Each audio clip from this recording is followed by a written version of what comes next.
ಸರಿ ಅಂತ ಅನ್ಸುತ್ತಾ ಅವನಿಗೆ ಬಿಟ್ಬಿಡಿ, ಅವಳಿಗೆ ಬಿಟ್ಬಿಡಿ. ಆಗ ಏನು ಎಕ್ಸ್ಪ್ರೆಷನ್ ಕೊಡ್ತಾರೆ, ಆಮೇಲೆ ಒಪ್ಕೊಳ್ಳಿ ಇಲ್ಲ ಅಂತ ಇನ್ನಷ್ಟು ಎಕ್ಸ್ಪ್ರೆಷನ್ ಕೇಳಿ, ಅಥವಾ ಇನ್ನೊಂದು ಸರಿ ಈ ಥರ ಮಾಡೋದು ನನಗೆ ಸಿಟ್ಟು ಬರುತ್ತಪ್ಪ, ನಾನು ನನಗೆ ಶಿಕ್ಷೆ ಕೊಡಬೇಕಾಗತ್ತೆ, ನಿನ್ನ ಕೆಲಸ ತೆಗೆದಾಕಬೇಕಾಗತ್ತೆ, ಅದು ನಿಜ ಇನ್ನು 3 ದಿವಸ ಮಾತಾಡಲ್ಲ ನಾನು, ಅಥವಾ ನೀವು ಏನೋ ಕೇಳಿದ್ಯಾ ದುಡ್ಡಿದೆ ನಾನು ತಂದುಕೊಡಲ್ಲ, ಯಾಕೆಂದರೆ ನೀನು ತಂಗಿಗೆ ಇಷ್ಟೊಂದು ಕಾಟ ಕೊಟ್ಟಿದ್ಯಾ, ಅವ್ಳ ಪುಸ್ತಕದಲ್ಲಿ ಹರಿದಾಕಿದ್ಯಾ ನೀನು, ಆ ರೀತಿ ವಾರ್ನಿಂಗ್ ಕೊಡಿ.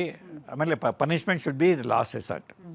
ಅದು ವರ್ಬಲ್ ಪನಿಷ್ಮೆಂಟ್ ಆಗಲಿ, ಮೌಖಿಕ ಶಿಕ್ಷೆ ಆಗಲಿ, ಅಥವಾ ಫಿಸಿಕಲ್ ಪನಿಷ್ಮೆಂಟ್ ಅಂತ ಈಗ ಕಾನೂನೇ ಬ್ಯಾನ್ ಮಾಡಿಬಿಟ್ಟಿದೆ.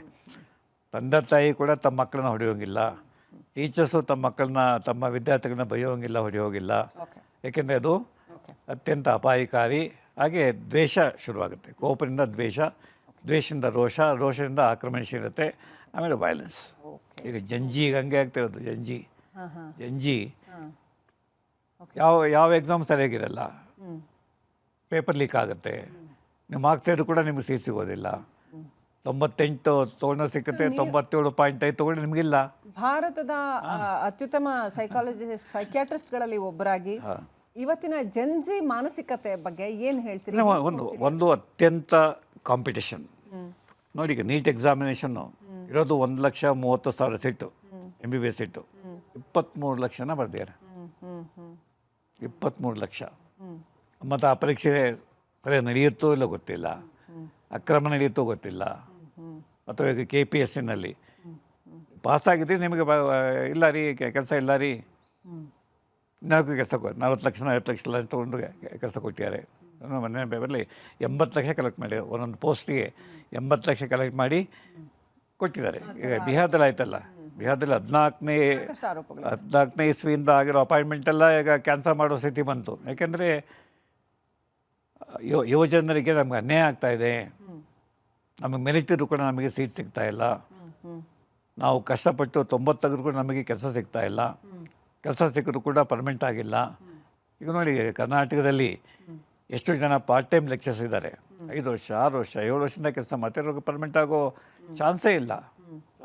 ಹಾಗಾಗಿ ಈ ಒಂದು ಹತಾಶೆ, ನಿರಾಶೆ, ಮತ್ತು ಜೂನಿಯರ್ ಒಬ್ಬ ಬಂದು ಆಕೆಗೆ 50,000 ರೂಪಾಯಿ ಸಂಬಳ ಸಿಕ್ಕಿದೆ, ನೌಕರಿ ಸಿಕ್ಕಿದೆ, ಕೆಲವೊಂದು ಎಲೆಕ್ಷನ್ ಮಾಡಿದ್ದಾಳೆ, ನಾನು ಸಾಯಬೇಕು.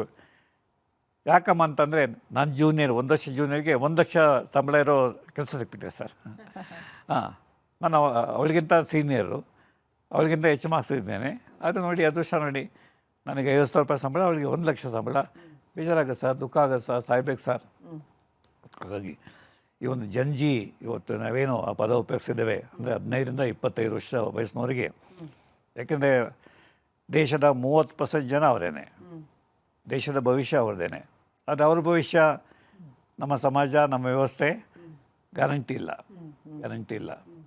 ಪಾಸಾಗ್ತೀವಿ ಅಂತ ಗ್ಯಾರಂಟಿ ಇಲ್ಲ, ಪಾಸಾಗಿ ಕೆಲಸ ಸಿಗುತ್ತೆ ಗ್ಯಾರಂಟಿ ಇಲ್ಲ, ಕೆಲಸ ಸಿಕ್ಕಿದ್ರೆ ಪ್ರೈವೇಟ್ನಲ್ಲಿ ಇವತ್ತು ಕೆಲಸ ನಾಳೆ ಇಲ್ಲ. ಹಾಗೆ ಪಾರ್ಶಿಯಾಲಿಟಿ, ಈ ಮೀಸಲು ವಿವಾದಗಳು, ನೀವು ಒಂದು ಜಾತಿ ಹುಟ್ಟಿದ್ರೆ ನಿಮಗೆ ಮೀಸಲು, ಇನ್ನೊಂದು ಜಾತಿ ಹುಟ್ಟಿದ್ರೆ ನಿಮಗಿಲ್ಲ.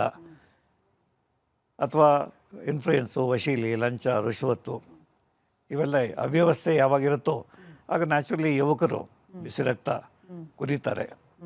ಈಗ ಅದಕ್ಕೊಂದು ರೂಪ ಬರ್ತಾ ಇದೆ. ಮೊದಲು ಕೂಡ ಯಾವಾಗಲೂ ಎಲ್ಲ ದೇಶಗಳಲ್ಲಿ ಹೆಚ್ಚಿಗೆ ದಂಗೆ ಈಗ ನಕ್ಸಲೈಟ್ಸು ಅವರೆಲ್ಲ ಯುವಕರೇನೆ, ನಕ್ಸಲೈಟ್ಸು ಎಲ್ಲ ಯುವಕರೇನೆ. ಸಮಸ್ಯೆ ವ್ಯವಸ್ಥೆಯ ವಿರುದ್ಧ ಸಿಡಿದಿದ್ದವರು, ದೇ ಟುಕ್ ಅಪ್ ವೈಲೆನ್ಸ್. ಅದನ್ನ ಈ ಬೇರೆ ಜನ್ರೇಷನ್ ಅವ್ರ ಜನ್ಜಿಗಳನ್ನ ಪೇರೆಂಟ್ಸ್ ಇರಬಹುದು, ಅಥವಾ ಎಲ್ಡರ್ಸ್ ಇರಬಹುದು, ಅಥವಾ ಸರ್ಕಾರದಲ್ಲಿರೋ ಹಿರಿಯರು ಇರಬಹುದು, ಹೇಗೆ ಅದನ್ನು ಹ್ಯಾಂಡಲ್ ಮಾಡ್ತಾರೆ? ಈಗ ನೋಡಿ, ಈಗ ಇದಾದಮೇಲೆ ಡೆಲ್ಲಿ ಪ್ರಕರಣ ಆದಮೇಲೆ ಈಗ ಎಲ್ಲರೂ ಜಂಜಿ ಜೊತೆ ಸಹಿ ಮಾಡಿಕೊಳ್ಳೋಕ್ಕೆ ಓಡಾಡ್ತಾರೆ. Is that correct? ಕೊಡಲೇಬೇಕು, ಮೊದಲೇ ಕೊಡಬೇಕಾಯಿತು. ಫ್ರೆಂಡ್ಶಿಪ್ಪಲ್ಲಿ ಹೋಗಬೇಕು. ಅದರಿಂದ ನಿಮ್ಮ ಕಷ್ಟ ನೋಡಿ. ಇವತ್ತು ಪ್ರತಿಯೊಬ್ಬ ಸಚಿವ, ಕೇಂದ್ರ ಸಚಿವ ಪ್ರತಿ ದಿವಸ ಒಂದು ಯೂನಿವರ್ಸಿಟಿಗೆ ಹೋಗಿ ಮಾತಾಡಬೇಕು. ಹಾಗೆ ಟೀಚರ್ಸ್ ಕೂಡ ಮಾತಾಡಬೇಕು. ಈಗ ಟೀಚರ್ಸ್ ಬಂದು ಪಾಠ ಮಾಡಿಬಿಟ್ಟು ಅಷ್ಟೇ ಮುಗೀತು ನನ್ನ ಕೆಲಸ, ಅವ್ನು ಗೈಡ್ ಮಾಡೋದಿಲ್ಲ. ಈಗ ನಾನು ಡಾಕ್ಟರ್ ಆಗಬೇಕಾದ್ರೆ ನನ್ನ ತಂದೆ ಕಾರಣ ಆಗಲಿಲ್ಲ, ತಾಯಿ ಕಾರಣ, ನಾನು ಕಾರಣ ಆಗಲಿಲ್ಲ. SSM ಏನು ಮಾಡೋಕ್ಕೆ ಗೊತ್ತಿಲ್ಲ. ನಾನು ಓದಿ ಊರಿನಲ್ಲಿ ಇಂಟರ್ಮೀಡಿಯೇಟ್ ಕಾಲೇಜ್ ಇರಲಿಲ್ಲ, 2 ವರ್ಷ ಸುಮ್ಮನೆ ಇದ್ದೆ.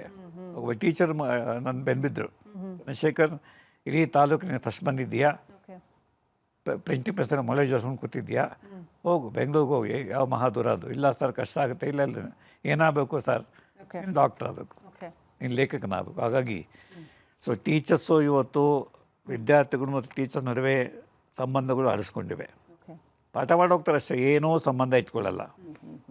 50, 60, 150, 200 ಜನ ಕ್ಲಾಸ್ ರೂಮ್ನಲ್ಲಿ ಟೀಚರ್ಸ್ಗೂ ಸಾಕು ಕಷ್ಟ ಸಾರ ಕೆಲಸ ಮುಖಗಳೇ ನಾವು ನೋಡಿರಲ್ಲ. ನಾವು ಮುಖಗಳೇ ನೋಡಿರೋದು ನೋಡಿವೆ. ಈಗ MBBSನಲ್ಲಿ 250 ಸೀಟ್ ತೊಗೊಂಡ್ಬಿಡ್ತಾರೆ. ಓಕೆ ಸೊ ಜಂಜಿಗಳ ವಿಚಾರದಲ್ಲಿ ವೀಕ್ಷಕರೇ, ಡಾಕ್ಟರ್ ಸಿ ಆರ್ ಚಂದ್ರಶೇಖರ್ ಅವ್ರು ಹೇಳ್ತಾ ಇರೋದು ಅವ್ರ ಜೊತೆ ಕನೆಕ್ಟ್ ಆಗಬೇಕು, ಅವ್ರ ಕಷ್ಟ ಸುಖ ಕೇಳಬೇಕು, ನಿರಾಶೆ ಯಾಕೆ ಅವ್ರು ಸೆಲೆಕ್ಟ್ ಆಗಿಲ್ಲ, ಮತ್ತು ಯಾವುದೇ ಪಾರ್ಶಾಲಿಟಿ ಆಗ್ಬೋದು. ಪ್ರತಿ ಎಕ್ಸಾಮನ್ನ ಸರಿಯಾಗಿ ನಡೆಸಬೇಕು, ಪ್ರತಿ ಆಯ್ಕೆಯನ್ನು ನಿಷ್ಪಕ್ಷಪಾತ ನಡೆಸಬೇಕು.